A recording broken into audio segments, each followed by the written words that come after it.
Now just imagine if they all said no more and they were no longer going to support you. And I immediately just started to cry. And all these people are expecting me to win.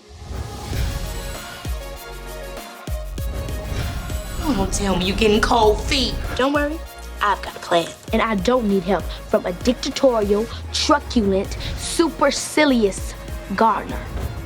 The first role that comes to mind when I think about, something that was impactful, where I was never the same again, I think it would be Keke and the Bee. It was my first leading role, carrying that much responsibility, working with such amazing and profound actors such as Angela Bassett and Lawrence Fishburne. They laugh because you intimidate them. It's shaped the trajectory and path of my life. And I remember the audition was so many people in the rooms for those auditions. You didn't even think to yourself, how are they gonna even remember the kid that they possibly want? And I saw 1 winner and 200 losers. I remember Angela in this particular scene, I had to cry and I was not giving the emotion. And I remember Angela, she just looked at me and she said, everybody has stopped everything to help you do what it is that you love to do.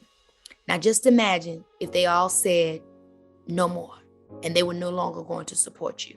How would that make you feel? And I immediately just started to cry. The emotions came and I was able to nail the scene. But when I look back on that, she was teaching me how to hone it on in. But that's not fair. Not only is it fair, it's final.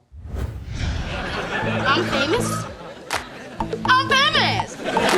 I think what surprised me the most about True Jackson VP is just the impact that it had. I knew that it had an impact in terms of pop culture and popularity, but I did not realize the impact it had in terms of inspiration to young kids. People come up to me and say, oh, I started my own business at 16 because of you. Or I went to FITM, because of fashion. I felt like I could be a fashion designer. Or I just did not realize the way that it impacted young people's point of view of chasing their dreams, never being too early. You can control your dreams. You know what I do when I'm having a dream I don't like?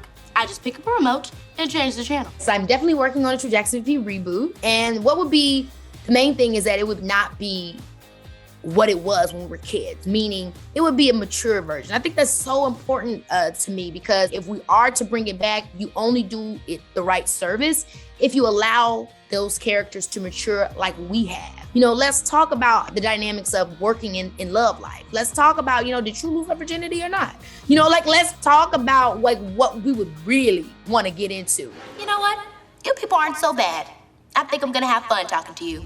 When I think about the way that those two roles prepared me for my new film, Alice, it's just I needed to have the depth to open up and go to places that I've never been before. And I think the ability to kind of tap into those spaces started as early as Keke and the Bee. Keke and the Bee had me really questioning and developing my concepts on identity and self-confidence and playing with a lot of major themes at a very young age that opened the gateway for me to be able to kind of manipulate my emotions and my perspectives in a way that would allow me to play a character as complex as Alice. And I think when it comes to True Jackson VP, the impact that I had on my generation from that part allowed me to understand the responsibility that I have going forward in the roles that I choose, and choosing a role such as Alice and having purpose in playing that part because I know the impact it could have. Exactly. Exactly. It's ingenious.